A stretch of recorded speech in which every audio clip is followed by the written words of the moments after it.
يتقدم، يترك مرماه، يساند زملائه، وكرة ملعوبة إلى منطقة الجزاء بالراس، واصلة إلى نتال لكنها مقطوعة، راسية إلى خارج أرض الملعب، إلى ركلة ركنية، إلى ضربة زاوية لصالح الريان.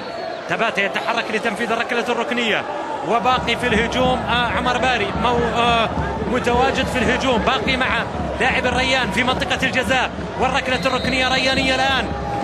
ضربة زاوية للريان ملعوبة إلى منطقة الجزاء بالراس.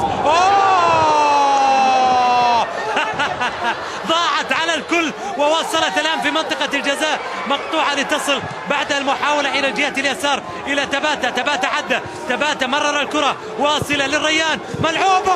الله الله الله، جول جول جول للريان، هدف تعادل الرهيب بالطريقة اللا معقولة، بالشكل اللا معقول، بالشيء اللي لا يمكن تتصوره. يسجل التعادل باري، عمر باري، الله، بالطريقة اللا معقولة باري سجل التعادل. كنا نستهجن تقدمه، نستغرب تقدمه. يمكن كم مشجع رياني قال هذا وش جاب الحين؟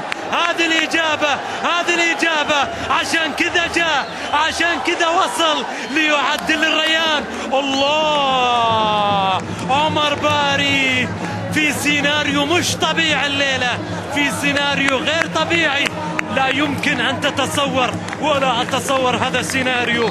يتقدم السد بهدف رائع، يعادل الريان بهدف أروع، يتقدم